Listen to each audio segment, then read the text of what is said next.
Селям алейкум, хайрлах шамлар. Добрый вечер. В эфире телеканала АТР. Вы смотрите информационно-аналитическую программу «Бугунь» в рамках марафона «Сейф АТР. Голос Крыма Майя Буты» в эфире. В студии для вас работаю я, Гульсум Халилова. И следующие 3 часа в этой студии с гостями, которые подключатся к нам в эфир, мы обсудим основные новости и события сегодняшнего дня, которые непосредственно касаются временно оккупированного Крыма и не только. Но для начала традиционно подключим к нашему эфиру журналиста Романа Спиридонова прямо из Ньюзрума, который с нами уже на прямой связи и готов рассказать о главных новостях повестки дня. Ром, приветствую, мы слушаем тебя.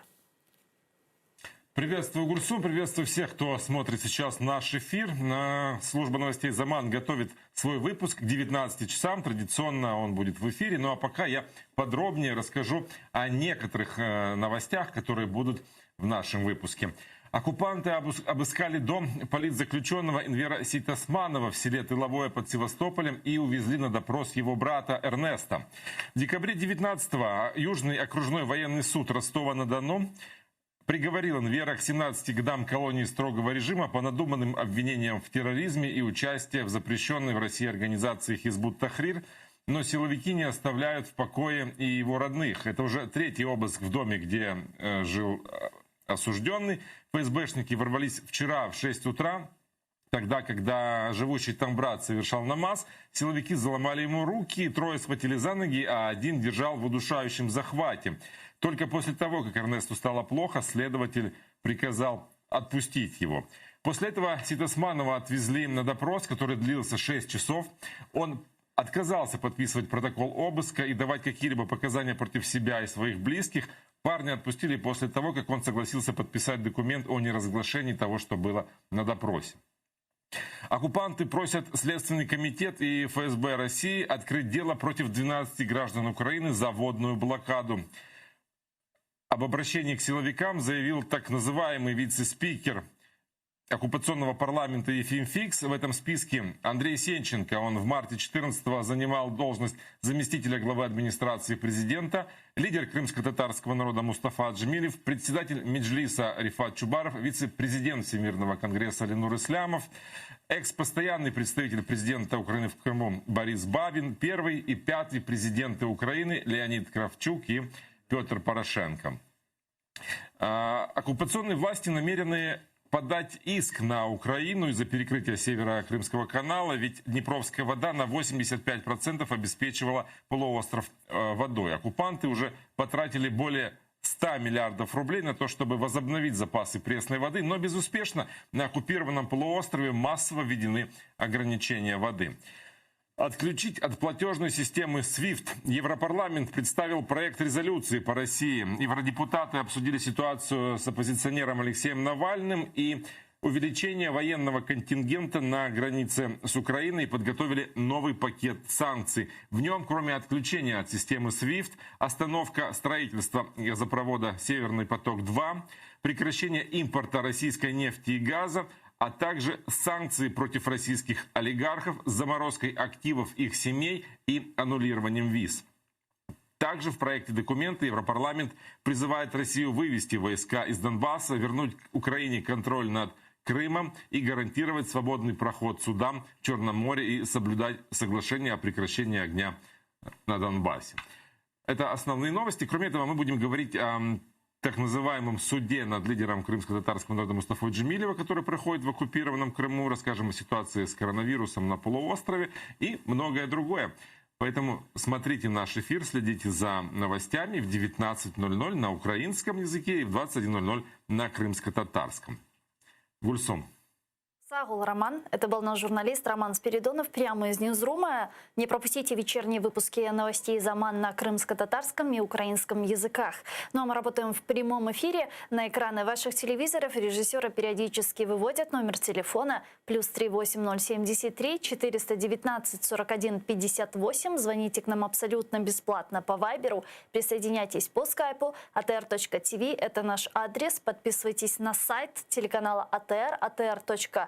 ua. Сегодня ваша подписка поможет нам продолжить нашу работу на нашем информационном фронте. Ну а я перехожу к обсуждению вышеупомянутых новостей романом и не только. И начну со следующего. Свыше 50 депутатов Европейского парламента представили проект резолюции, в которой предлагается отключить Россию от платежной системы SWIFT и прекратить закупку российских запасов нефти и газа в случае вторжения России в Украину. Об этом говорится в резолюции, опубликованной на сайте Европейского парламента. Кроме прочего, при вышеуказанном сценарии парламентарии предлагают замораживать все европейские активы российских олигархов, близких к российским властям, и не только. Активы их семей также могут быть заморожены в Европейском Союзе. В проекте резолюции также говорится о том, что ЕС должен снизить свою зависимость от российской энергетики, и поэтому настоятельно призывает институты ЕС и всех государств-членов остановить завершение строительства газопровода «Северный поток-2» и аргументирует это таким образом. ЄС повинен ясно дати зрозуміти, що ціна за таке порушення міжнародного права і норм буде високою. Політичний аналітик Андрій Вейрінський зараз з нами на прямому зв'язку. Пане Андрію, вітаю вас. Селям алейкум. Доброго дня, Гульса. Есть ли перспективы у этой резолюции? Ну, наскільки я чув з вашої підводки і інформації, ініціатори цього прекрасного проєкту документу, який дуже 100% тішить українських глядачів і українських громадян, є 50 депутатів Європарламенту. Так. Зважаючи на те, що в Європарламенті 705 депутатів, мені здається, на жаль, що ця кількість є вкрай низькою, якщо дивитися на потенційні результати голосування. Тому нам дуже подобаються пункти, переважній більшості людей, але не треба себе обманювати тим, що такий документ буде проголосований. Даже если мы предположим, что такой документ проголосован, но он ведь носит все равно рекомендательный характер, он ведь не обязан, насколько я понимаю, не обязывает выполнять условия, прописанные в этой резолюции, или же нет? Ну, насправді, все-таки Європарламент – це ж не парламентська асамблея Ради Європи. Це, так чи інакше, це законодавчий акт, який в подальшому потребуватиме імплементації на рівні урядів країн, окремо кожної. І того це ще більше ускладнить процедуру його імплементації. Тому, дивіться, справа не в тому, чи він не буде проголосований, в принципі, виходячи з конструкції із умовних коаліцій чи представників європарламентарів, які знаходяться в Європарламенті і якості делегатів від своїх країн. Тому говорити про те, що навіть з точки зору символізму будуть віднайдені. Давайте так, поговоримо про конструкцію Європарламенту. Європарламент – це депутати, які обираються від відповідних учасників Європейського Союзу. Вони представляють політичні сили, які формують більшості в парламентах своїх країн. Так історично складається, да? Відповідно, якщо голосує в цілому більшість депутатів Європарламенту, то логіка повинна бути наступна, що ці країни конкретно готові ці кроки, в силу того, що голосують їхні політики, імплементовувати в себе в внутрішньому законодавстві. Відповідно, ми повинні з вами тоді за такою ж логікою говорити, що і Німеччина, і Франція будуть відповідні санкції впроваджувати на рівні власних особистих рішень і власних законодавчих органів. На сьогодні ми про це говорити не можемо. Тому, знову ж таки, я повторюсь, хороша ініціатива, імпонує, гарна, красива, але не більше, ніж проєкт. 50 європарламентарів – це настільки велика кількість людей, яка б давала нам підстави якимось оптимістично дивитися в майбутнє. Більше того, серед європарламентарів є представники різних політичних сил, деякі з них підтримують опозиційні наші фракції з приводу тих чи інших питань. І це дає нам підстави говорити насправді про те, що консолідація, як така, до якої ми звикли в Європейському Союзі, чи ми хочемо в неї вірити, вона теж є доволі умовною, і вона має як мінімум плюралізм думок з приводу політики, які варто вибудовувати з Російською Федерацією. Я маю глибокі сумніви, що парламентарі, делеговані до Європарламенту від Італії, від Іспанії, від тієї ж Німеччини, підтримують схожий проєкт резолюції. Тому ті, хто її ініціювали як політичний крок, ті, хто її, напевно, позиціонують і поширюють, в тому числі в Україні, вони носять скоріше, виконують завдання медійне, виконують завдання багато в чому політичне, але як мінімум нераціонально з точки зору імплементації відповідних санкцій в внутрішньому законодавстві і розриві відносин економічного характеру з Російською Федерацією. Я би хотів подивитися просто, як ці опозиційні, скоріш за все, опозиційні до власних урядів парламентарі будуть пояснювати своїм громадянам, де вони братимуть газ і нафту для проведення опалювального сезону чи, скажімо так, постачання відповідних ресурсів для своїх, підкреслюю, громадян, не для України, а саме для своїх. Відповідно, вони зробили цей крок, апріорі розуміючи, що жодних наслідків від нього не настане. І все. А как вы думаете, какие обстоятельства могут заставить европейских парламентариев принять подобные законопроекты, вести подобные радикальные санкции в отношении России? Вот если мы говорим даже про SWIFT, ведь в последнее время очень активно начали говорить про отключение России от финансовой системы SWIFT, и даже в самой России начали говорить о том, что они готовы к этому и разрабатывают некие альтернативные варианты SWIFT. З приводу того, що може стати причиною, очевидно, якщо йти логікою, яка зрозуміла українцям, це агресія Російської Федерації по відношенню до країни-члена Європейського Союзу. Такою країною може бути Польща, можете обрати, в принципі, будь-яку із тих, з ким Україна межує на західному кордоні. Але такого не буде. Російська Федерація абсолютно чітко розуміє, що агресія по відношенню до члена Європейського Союзу, будь-яка мілітарна, вона тягнутиме за собою наслідки, які пов'язані не лише з протидією Європейському Союзу і санкціями, а відкритим військовим конфліктом. Для цього треба бути абсолютно бездумним, абсолютно збожеволівшою людиною для того, щоб дати такий наказ. Саме головне, треба мати, як мінімум, для цього якийсь інтерес. Такого інтересу ні з точки зору економіки, ні з точки зору політики в керівництві Російської Федерації немає. З приводу відключення SWIFT, бачите, Європа сама дає прекрасні рецепти того, як можна співпрацювати, допустимо, з Іраном, який відімкнений від SWIFT. Є паралельна система взаємних розрахунків, яка здійснюється компаніями Європейського Союзу, які мають фінансово-господарські відносини з компаніями в Ірані. І нічого функціонує. Тим паче, поступово за останніх декілька років відбувається перепрофілювання зовнішньої торгівлі Російської Федерації з Китаєм. І я можу приблизно в цифрах помилятися. Все-таки частка Європейського Союзу, вона значна, вона оцінюється більше, ніж близько 50, взаємний товарообіг, він оцінюється близько 500 мільярдів доларів еквіваленту. Але частка Китаю, вона зростає, вона зросла в російському товарообігу, тобто зовнішньої і внутрішньої торгівлі, скажімо так, експорту і імпорту, вона зросла за останніх декілька років на 15%.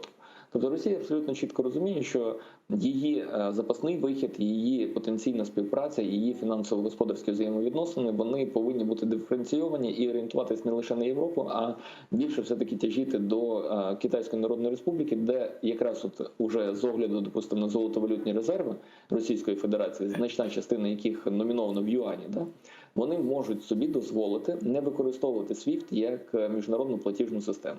Тому, розумієте, і висловлювання з приводу того, що Росія до цього готова, очевидно, що вона до цього не готова. Але і Європа не готова до того, щоб припинити взаємні розрахунки з Російською Федерацією, які здійснюються через цю міжнародну платіжну систему. Те, що до цього начебто нас схиляють, і те, що підсилення санкцій може бути шляхом використання механізму SWIFT, ми ж з вами обговорювали ще в період каденції пана Трампа. І я не думаю, що до зустрічі Путіна і Байдена відбудуться якісь загострення відносин чи з однієї, чи з іншої сторони, які даватимуть нам можливість говорити про те, що готові перейти на новий якісний рівень санкцій країни Європейського Союзу і Сполучених Штатів. Тому все-таки ми повинні з вами дочекатися цієї зустрічі, зрозуміти насправді, чи досягнуті певні понятійні домовленості з приводу розвитку відносин Росії, Сполучених Штатів, Росії, Європейського Союзу. І саме головне навіть не стільки політичні, а військово-політичні. Тобто відносини НАТО і, скажімо так, ставлення НАТО і стратегія розвитку НАТО по розширенню складу своїх учасників на оглядне десятиліття. Вона, до речі, повинна бути представлена і проголосована країнами-учасниками, здається, в червні. І, виходячи з цього, будуть прийматися рішення як з приводу стримування Росії, чи навпаки, допустимо, досягнення компромісів в частині, яка стосується припинення конфліктів, які на сьогодні мають місце у відносинах сторін. Про обострение, про вероятную встречу Путина и Байдена поговорим чуть позже подробнее. Я хочу вот какую новость еще обсудить. поговорить. Вице-спикер оккупационного парламента Крыма Ефим Фикс сообщил, что рабочая парламентская группа обратилась в ФСБ и российский следком с просьбой возбудить уголовное дело в отношении 12 граждан Украины за водную блокаду Крыма, в том числе и водную. Давайте послушаем, о каких гражданах Украины идет речь. Просим провести процессуальную проверку, возбудить уголовное дело в отношении граждан Сенченко Андрея Владиленовича, Джемилева Мустафы, Чубарова Рифата Абдурахмановича, Бабина Бориса Владимировича, Порошенко Петра Алексеевича, Ислямова Ленура Эдемовича, Сташука Василия Андреевича, Луценко Игоря Викторовича, Поросюка Владимира Зиновьевича, Путилова Андрея Станиславовича, Воробьева Александра Степановича, Кравчука Леонида Макаровича. С нами сейчас на прямой связи Володимир Парасюк, народний депутат України 8-го скликання. Пане Володимире, вітаємо вас. Селям алейкум.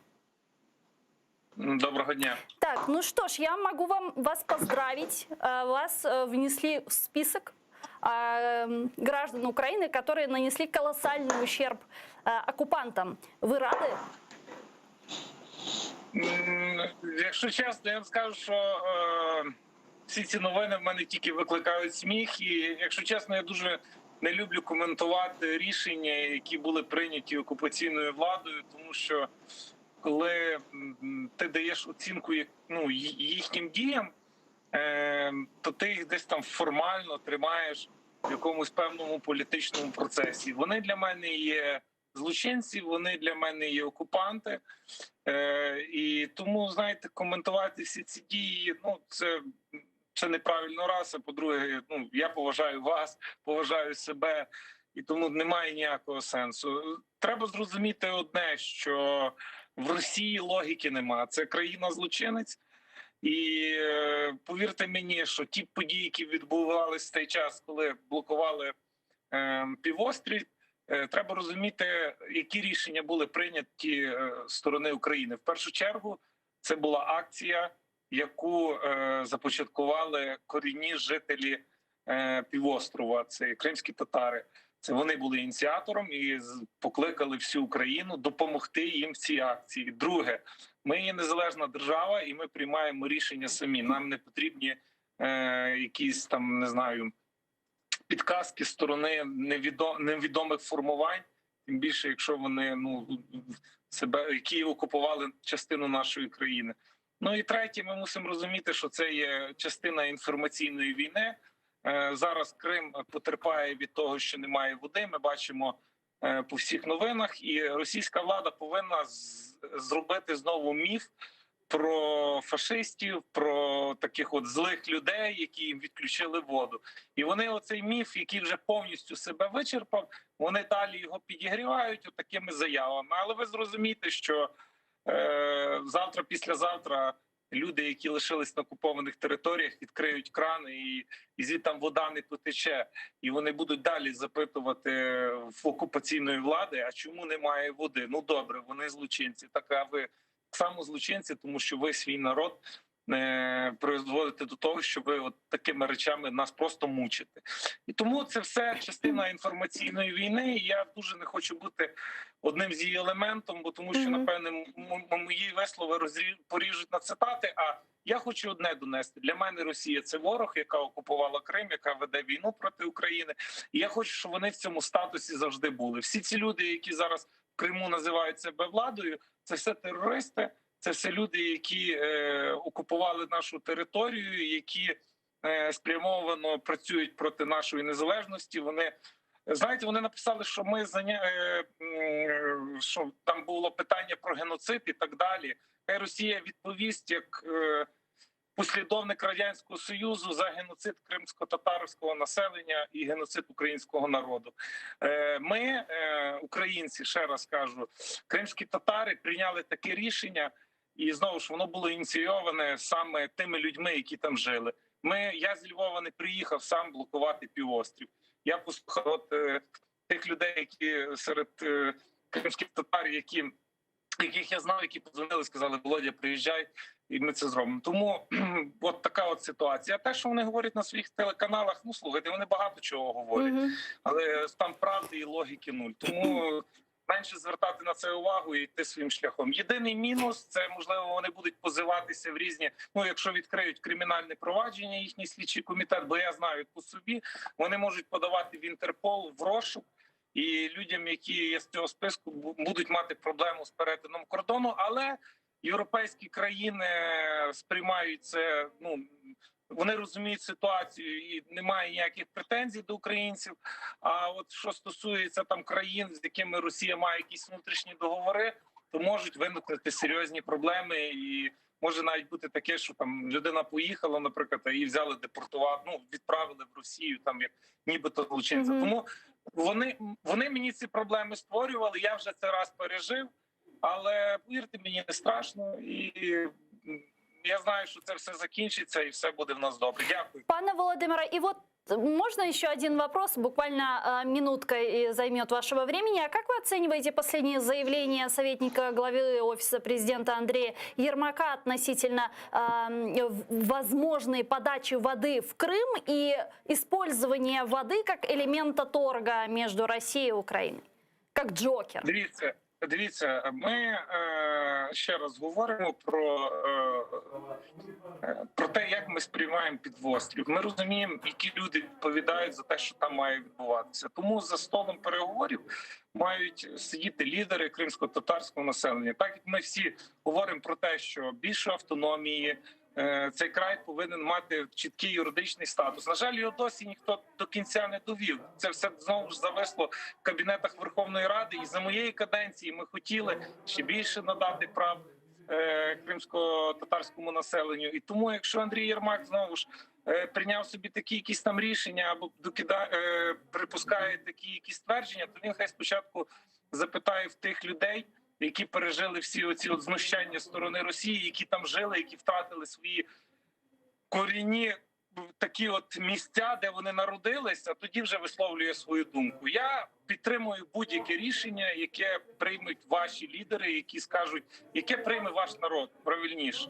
І повірте мені, так як ми живемо всі за одною конституцією, я буду дуже тішитись і буду виконувати ті рішення, які будуть прийняті знову ж корінним населенням, які спокон віків там жили. Дякуємо вам за підтримку, пане Володимире. Чохсагу у нас Володимир Парасюк був з нами на прямому зв'язку, народний депутат України 8-го скликання. Пане Андрею, что скажете? Действительно, есть ли вообще смысл обращать внимание на вот эти вот заявления представителей оккупационных властей, на вот эти попытки подать в суд и начинать изымать какой-то, считать ущерб и каким-то образом давить на Украину? Вот в этом вопросе есть ли смысл вообще об этом говорить?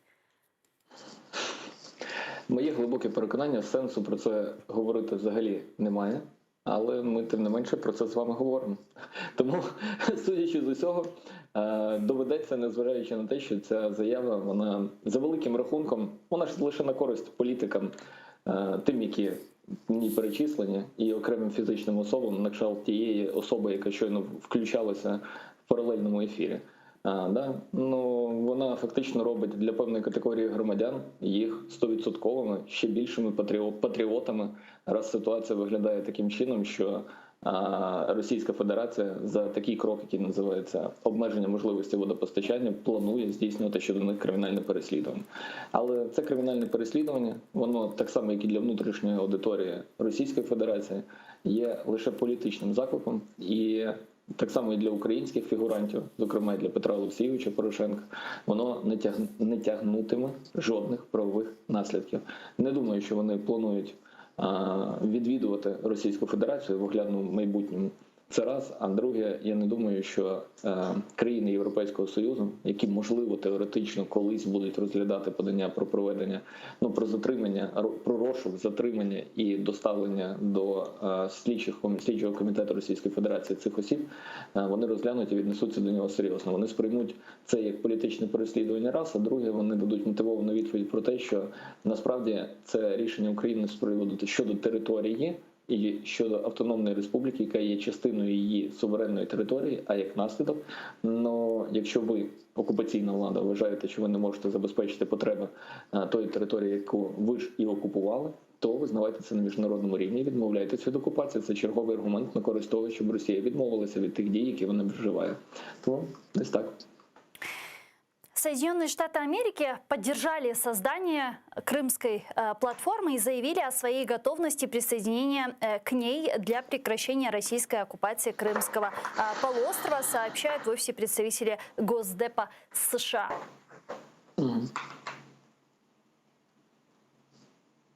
США вітають нову ініціативу України «Кримська платформа» і з задоволенням чекають продовження співпраці з Україною, а також нашими союзниками і партнерами про припинення російської окупації Кримського півострова і агресії на сході України.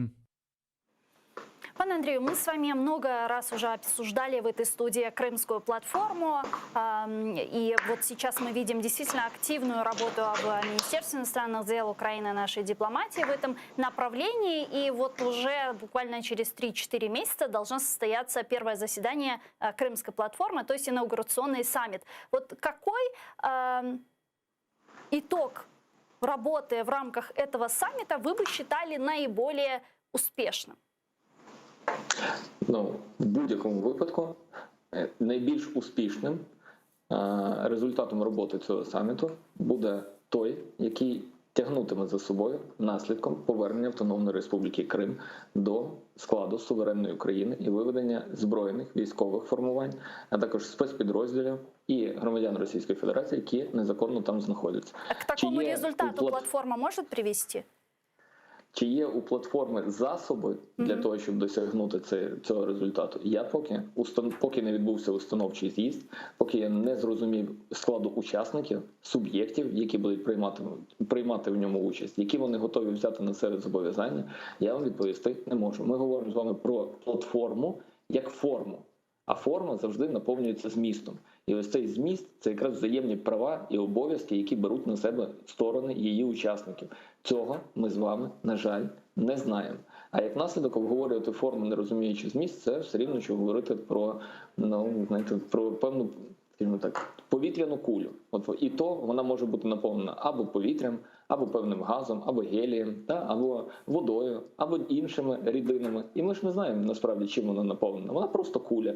І станом на сьогодні платформа – це дійсно така сама куля, яка може набувати певної форми.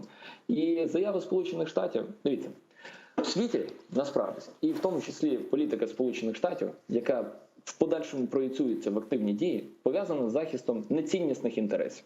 Бо, ви знаєте, мені вже, не те, що воно набридає, але як мінімум трошки починає, скажімо так, бути неприємним діалог, в якому ми чомусь розглядаємо підтримку іноземних країн, яка відбувається вербально і декларативно, як підтримку цінностей демократії. Захист і активні дії, в тому числі з використанням збройних військових формувань, відбуваються тоді, коли країна, яка допомагає, має економічний інтерес щодо суб'єкту, по відношенню до якого вона здійснює відповідний захист. Якщо Сполучені Штати, теоретично, ми говоримо про них, приймуть участь в розробці шельфу в акваторії Чорного моря, де до певної міри їхні збройні сили будуть захищати кошти інвесторів, які спільно разом з Нафтогазом чи іншою компанією будуть видобувати вуглеводні, то тоді ми зможемо з вами говорити, що в Сполучених Штатів, крім символічних речей, є ще речі, які пов'язані з економікою, з їхніми підприємствами, з їхнім бізнесом, з їхніми працівниками і, саме головне, з благополуччям їхньої нації. Тоді вони будуть зацікавлені. Хорошо, а вот сейчас, если отбросить реально все патетичные, пафосные слова относительно ценностей, демократии, поддержки и так далее, что Украина сейчас для нынешней США, для военно-политического класса США является?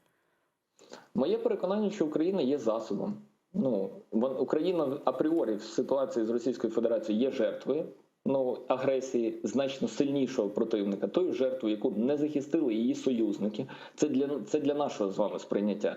Але ця жертва і ця жертовність, як статус жертви, дозволяє використовувати цей статус для того, щоб в протистоянні навіть я не скажу військово-політичному, скоріше от політичному протистоянні з Російською Федерацією, дозволяти тиснути на цього суб'єкта Сполученим Штатам. Більше того, Росію зараз намагаються використовувати як засіб тиску у протистоянні з більш вагомим противником, яким є на сьогодні Китай для Сполучених Штатів, тому що стратегічним противником і опонентом саме економічному пануванню Сполучених Штатів на земній кулі є саме Китайська Народна Республіка.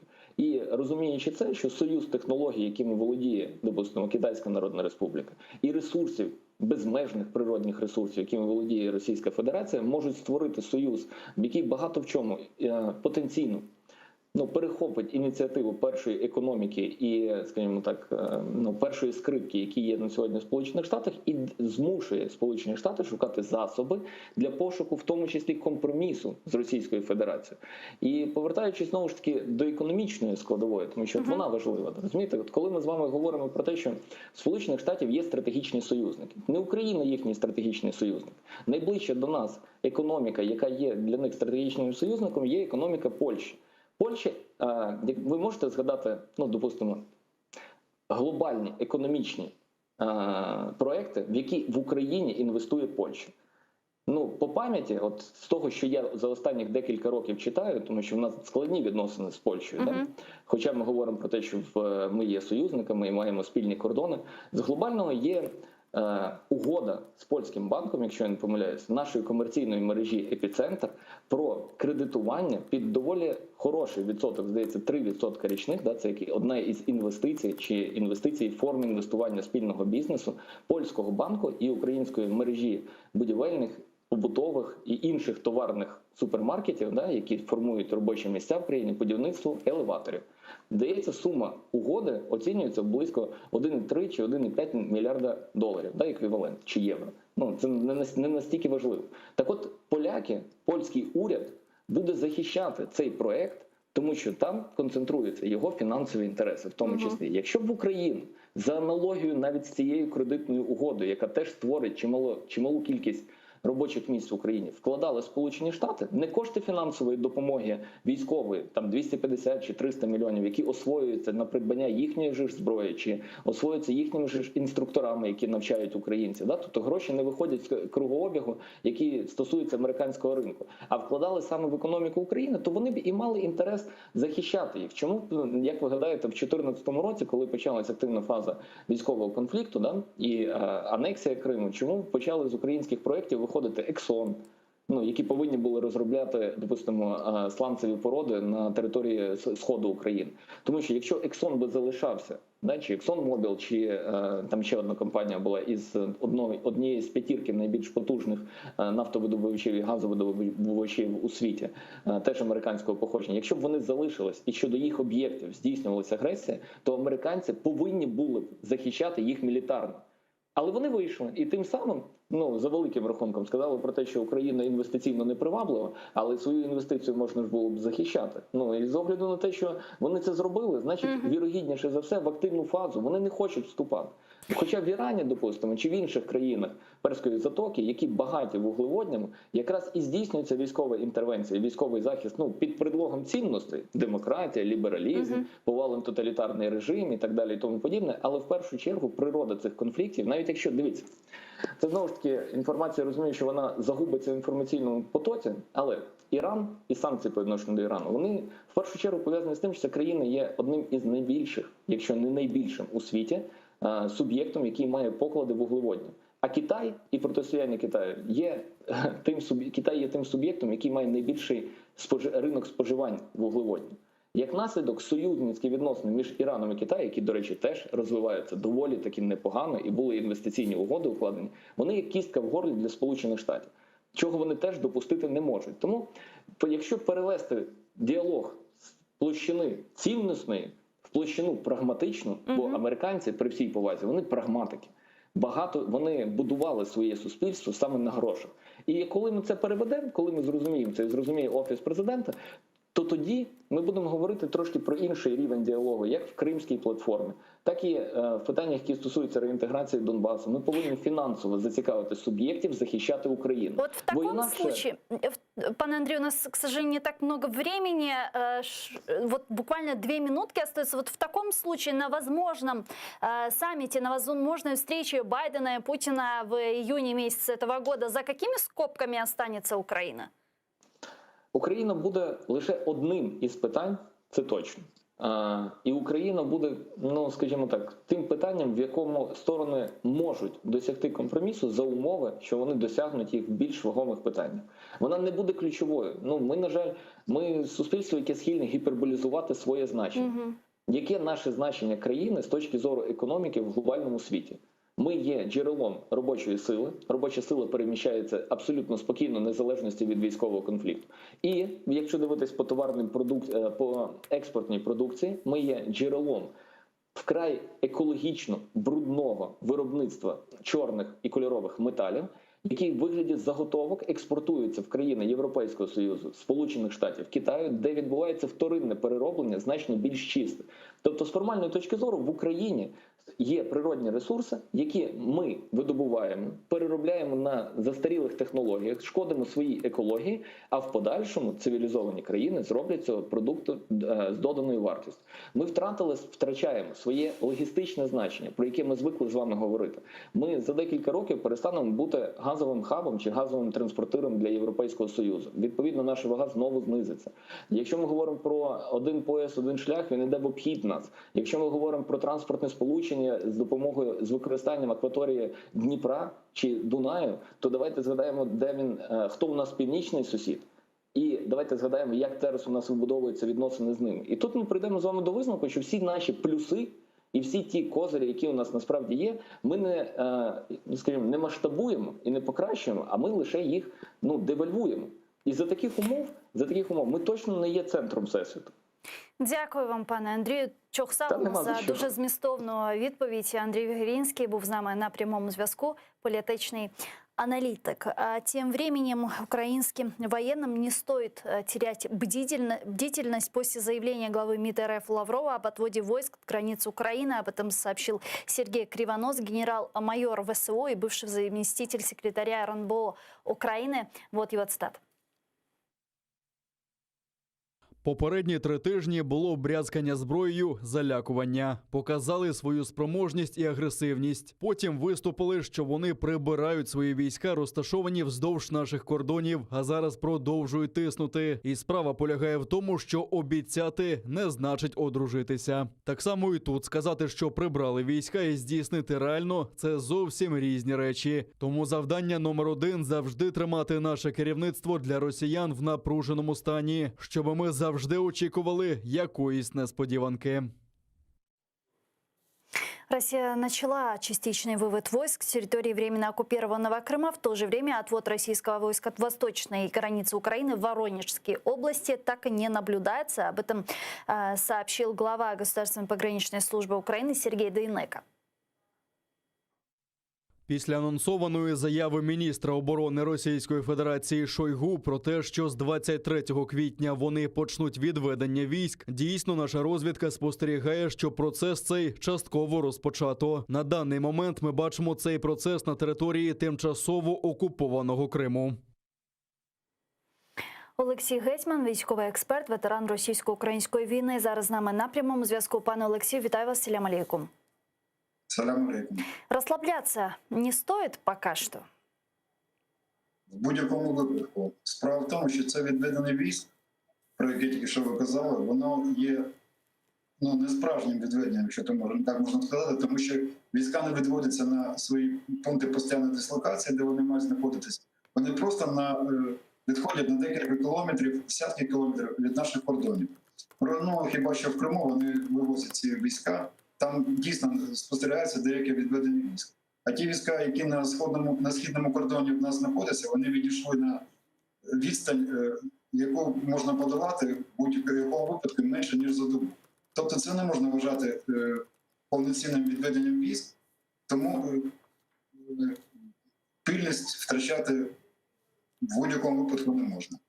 саме про це було на засіданні Генерального штабу вчора нарада, де навіть долучалися представники Сполучених Штатів Америки, долучались дані розвідки, і вони підтвердили, що це відведення військ не є таким, яке можна вважати відведенням, що припиняє загрозу нашим кордонам і припиняє загрозу полномасштабного вторгнения. А как вам видится, все же есть реальная угроза полномасштабного вторжения России в Украину, либо это просто, вот как говорят многие аналитики, что это вот пока что такая демонстрация силы, это шантаж с целью добиться неких политических преференций, добиться неких компромиссов со стороны Украины в рамках переговорных процессов?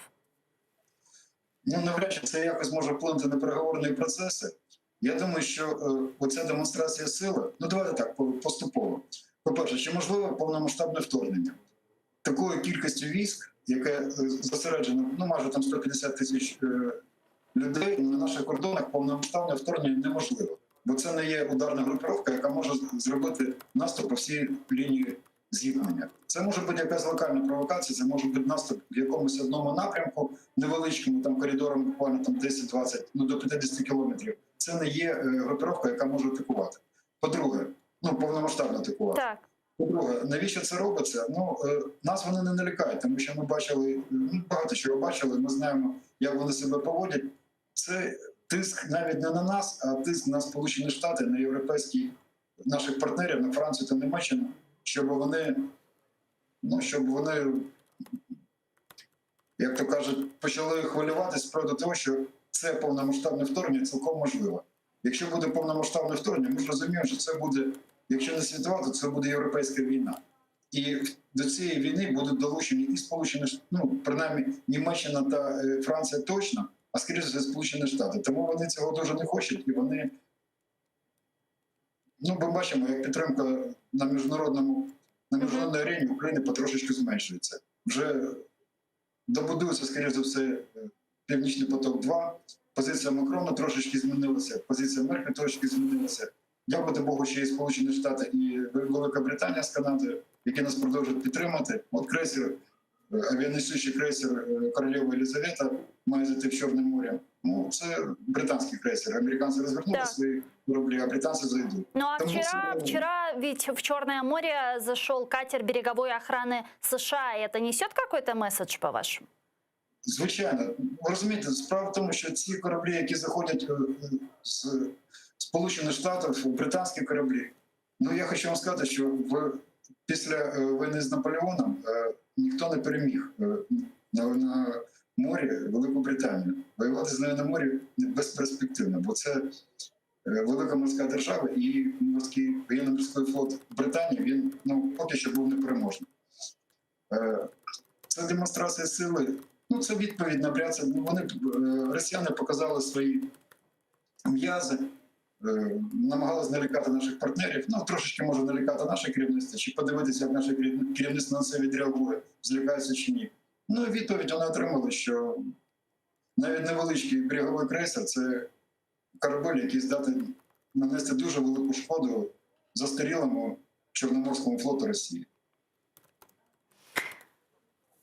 Пане Олексію, я предлагаю підключити к нашому ефіру Миколу Лазаровича, професора, директора Центру інформаційної аналітики, доктора політичних наук та учасника російсько-української війни. Він зараз з нами на прямому зв'язку. Пане Микола, вітаю вас, селям алейкум. Селям алейкум. Пане Микола, как вы думаете, обострение ситуации у границ Украины, стягивание к ней российских войск и так далее может каким-то образом повлиять на переговорные процессы в рамках Минского и Нормандского формата? Я думаю, що такі процеси, які відбуваються чи відбувалися, вони можуть вплинути на багато аспектів, в тому числі і безпосередньо пов'язані з цим. Як вони будуть впливати? Сказати, без сумніву, важко, але мені здається, що світ вже трохи втомився від того, що робить Росія, і, відповідно, думаю, що якісь наслідки все ж таки будуть.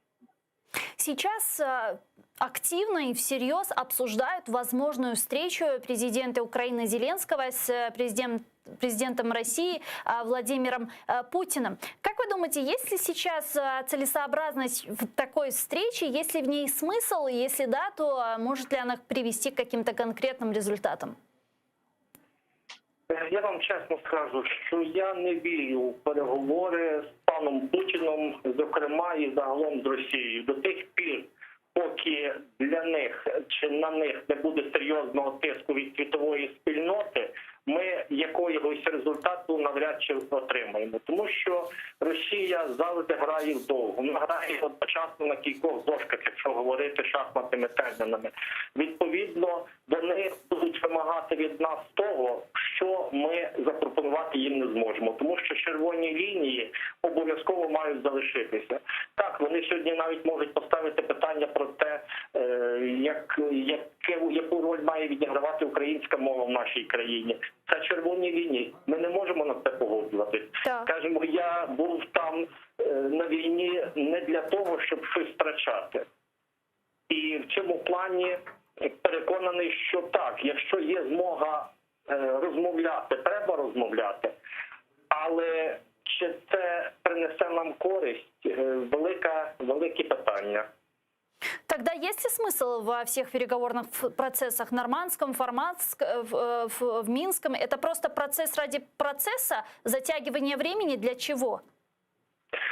Ну, тут треба дивитися, з якого боку. Якщо говорити про Росію, так, це процес для процесу. Якщо говорити для нас, ми намагаємося хоч якимось чином впливати, показати свою миролюбиву політику, про те, що ми хочемо досягнути миру, про те, що ми не хочемо, щоб в нас продовжувалася війна. Але знову ж таки, одна сторона не може нічого вирішити. В цій ситуації мають вирішити по меншій мірі дві сторони. А якщо брати до уваги і нормандський формат, то це і Європа. А якщо брати ширше, то, можливо, і Сполучені Штати могли би під'єднатися до такого процесу.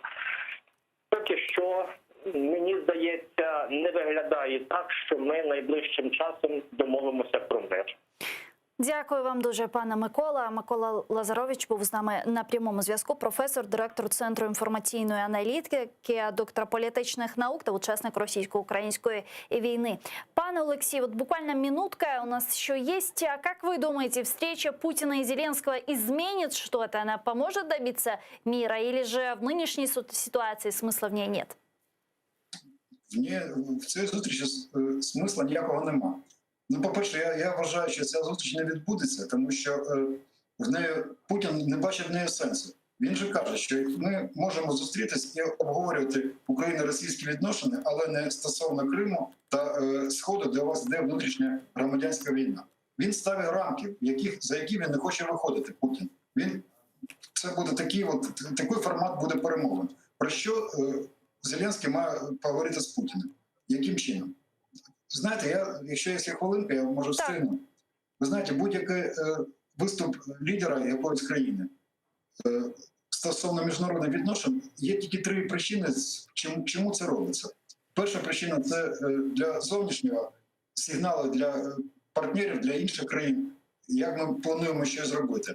Інколи це буває для внутрішнього споживання. Ну, наприклад, коли кажуть, що ми хочемо до нормандського формату долучити там Сполучені Штати, Канаду та Британію.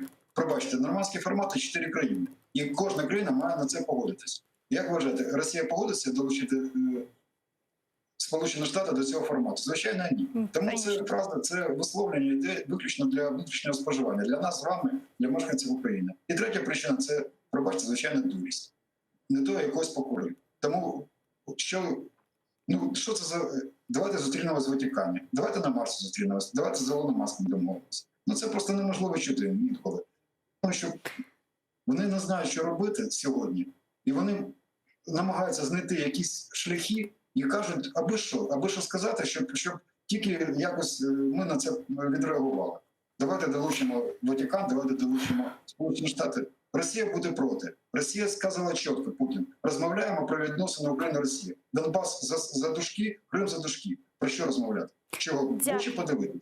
Дякую вам дуже, пане Олексію. Чох Сагол нас Олексій Гетьман був з нами на прямому зв'язку. Військовий експерт, ветеран російсько-української війни. А зараз к нам присоединяється Володимир Дубовик, директор Центру міжнародних досліджень, доцент кафедри міжнародних відносин Одеського нацуніверситету імені Мечнікова. Пане Володимире, вітаю вас, салям алейкум. Добрый вечер, витаю. Многие политические аналитики говорят о том, что пока не состоится встреча Байдена с Путиным, о встрече Путина с Зеленским говорить не приходится. Вы согласны? Ні, не згоден. Я не бачу, що прив'язку. Це окремий процес. Звичайно, що є певний трикутник Вашингтон, Москва, Київ, але я б так не сказав. Я думаю, що можуть відбутися обидві. Як Путіна з Байденом, так і з Путіним. Шансів, звісно, у відсотковому такому значенні на те, що Путін зустрінеться з Байденом, більше, оскільки вже Байден запропонував таку зустріч, і поки що думаю, що Кремль схиляється до того, щоб вважати це навіть своєю невеличкою дипломатичною перемогою. І тому я думаю, що вони можуть зустрітися, коли в червні тут буде в Європі з візитом пан Байден. Але щодо зустрічі Зеленського з Путіним, то там я бачу більше перешкод. І дійсно політичних таких бар'єрів з обох боків. Перш за все з боку України, чи дійсно в Україні українські лідери і суспільство наше будуть сприймати таку зустріч, які будуть очікування. Я думаю, що зазвичай для нас краще зустрічатися з Росією в такому багатосторонньому форматі, як, наприклад, той нормандський формат, хоча він і не дуже ефективний, але все одне кращий, ніж зустріч один на один Путіна з Зеленським.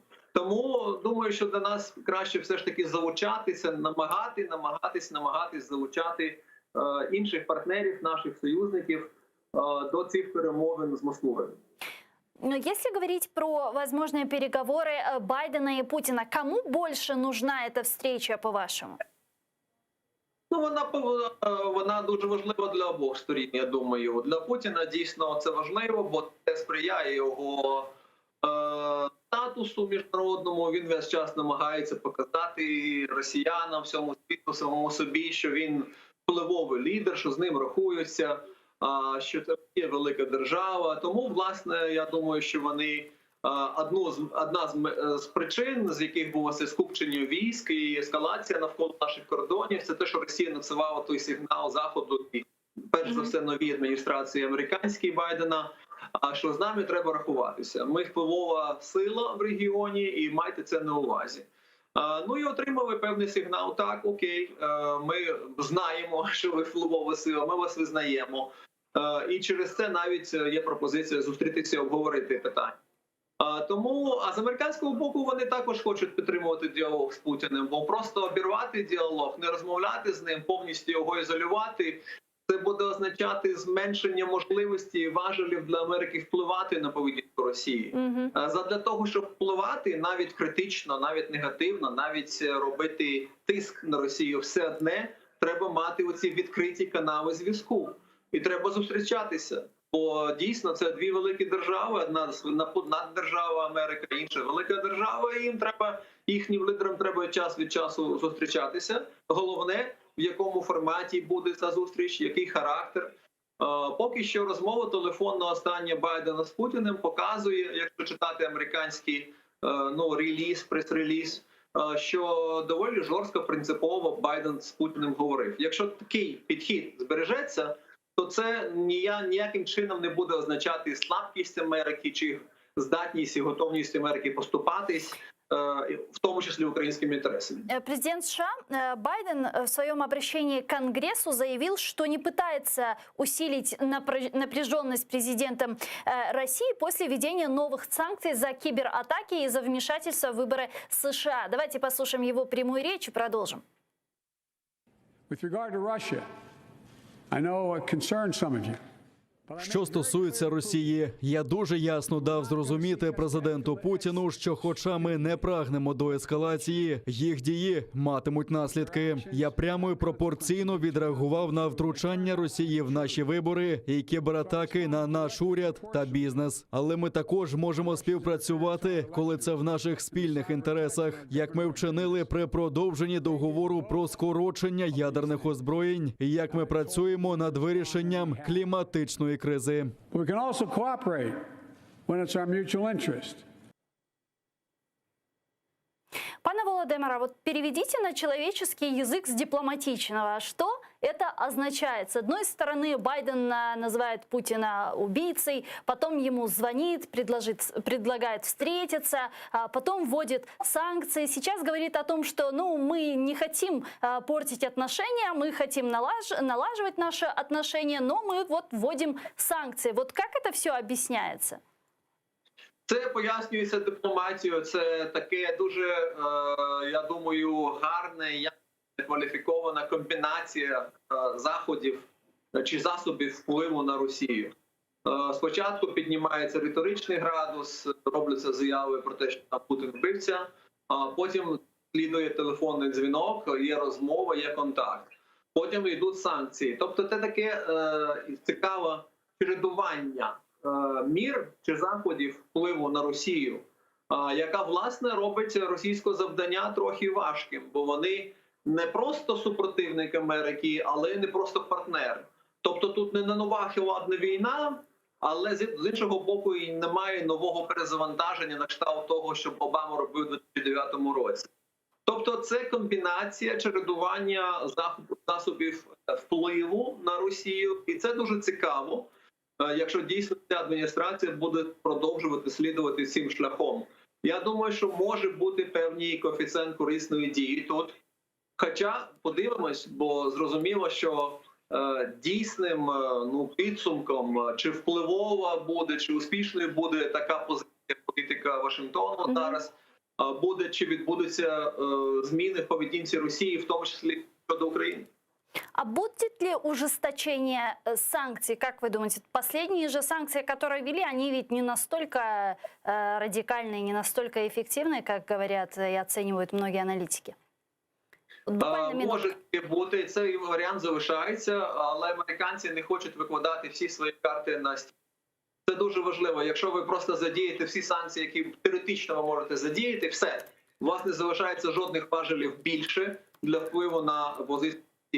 Тому американці викладають ці помірковані санкції, але кажуть, що якщо Росія буде продовжувати вести себе так, як раніше вела, і ескалацію щодо України, то ми можемо задіяти більш такі серйозні, радикальні санкції. Дякую вам дуже. Чохсагол, у нас Володимир Добовик був з нами на прямому зв'язку, директор Центру міжнародних досліджень, доцент кафедри міжнародних відносин Одеського нацуніверситету імені Мечнікова. К нашому ефіру присоединяється Сергій Фурса, експерт з міжнародних та фінансових питань, інвестиційний банкір, колумніст. Пане Сергію, вітаю, ассаляму алейкум. Добрый день. А как вы думаете, как будут развиваться в дальнейшем отношения между Соединенными Штатами и Россией? И видите ли вы вот сейчас такую холодную войну между двумя странами? Ну, смотрите, холодная война может быть между равными странами. Россия не является равной страной для Соединенных Штатов, поэтому Россия ведет себя плохо в нашем участке мира, и Америка пытается ее воспитывать, чтобы она так не делала. Да, этот процесс я вижу. Насколько это воспитание будет эффективным, посмотрим, опять же. Возможно, если бы не было санкций, не было американской позиции, то и поведение России было бы уже гораздо хуже. Недавно стало известно, что российское судно «Академик Черкский» начало укладку труб для газопровода «Северный поток-2» в водах Дании. До этого мы помним, что Минюст США утвердил 2 пакета новых санкций против «Северного потока», однако пока что решение по ним окончательно не принято. Что будет по «Северному потоку-2»? Будут ли США препятствовать завершению его строительства? Ну, видите, США пытаются препятствовать, но при этом сохраняя трансатлантическое единство. Ведь если там Трамп действовал как слон в посудной лавке, и для остановки Северного потока-2 это, может, было бы более эффективно, то Байден понимает важность дружбы с Германией и сохранения отношений с Германией. Они пытаются остановить Северный поток так, чтобы не выходить из этих союзнических настроений. Получится у них или нет, я не знаю. Если честно. Это сейчас, знаете, как встретите вы или не встретите динозавра в Киеве. 50/50. Потому что тут просто есть объективный фактор. Это экономический интерес Германии, который заключается в том, чтобы Северный поток-2 работал. Экономический интерес Штатов поставлять газ в Европу, и, соответственно, им не нужен этот Северный поток-2 с дополнительным газом от России. Ну вот, собственно говоря, пока что идет борьба этих экономических интересов. Аналитики говорят, что осталось примерно 5% работы для завершения Северного потока-2, даже если Северный поток достроят. Что нужно для того, чтобы запустить в эксплуатацию Северный поток-2, и будут ли страховать компании его, как думаете? Но опять же, если американцы ведут санкции, то не будут. Угу. Поэтому... Угу. Ну, смотрите, сейчас мы, сидя тут в Украине, не знаем, да, и не можем понять, что там происходит. Это мы можем просто дождаться того, что же в итоге решится. Скажите, а вот мы просто, да, чтобы наши зрители понимали, почему мы обсуждаем Северный поток-2, почему это настолько важно. Вот в случае, если предположим, что Северный поток-2 достроили, что это будет означать для нас? Как для нас, для Украины, для украинцев, для обывателей повлияют все эти процессы? Ну, смотрите, тогда транзит газа пойдет не по территории Украины, а в обход Украины. И как минимум Украина потеряет транзитные доходы, которые там в этом году должны составить порядка $2 миллиардов. 2 миллиарда долларов для украинского бюджета – это достаточно значительная сумма. Плюс станет вопрос энергетической безопасности, потому что когда газ идет сейчас русский по нашей трубе, мы его очень успешно отбираем в тех участках, в которых нам это удобно. И пусть формально мы не покупаем газ у «Газпрома», у нас нет юридических отношений с «Газпромом», это позволяет нам избежать шантажа со стороны «Газпрома», но газ идет российский и по трубе, и нам это очень удобно. Если этот газ не будет идти, нам нужно будет налаживать всю нашу трубу для того, чтобы весь газ, который мы импортировал, шел прямо из Европы в обратную сторону реверсом, как сейчас. Это достаточно технически сложно, и это может создать определенные технические проблемы. Ну и третье, на самом деле, многие говорят, опять же, утверждать, правда это или неправда, я не могу, говорят о том, что наличие транзита по территории Украины является сдерживающим фактором для Росії от агресії. Дякую вам дуже, пане Сергію. Чохсагул, у нас Сергій Фурса був з нами на прямому зв'язку. Експерт з міжнародных та финансовых питаний, инвестиционный банкир, колумнист. Ну а я, к сожалению, вынужден завершать этот блок. Буквально через несколько минут в этой студии вас поприветствует мой коллега Ситумер Ситумеров в программе «Рамазан Берекета». Не пропустите, Корушкинч.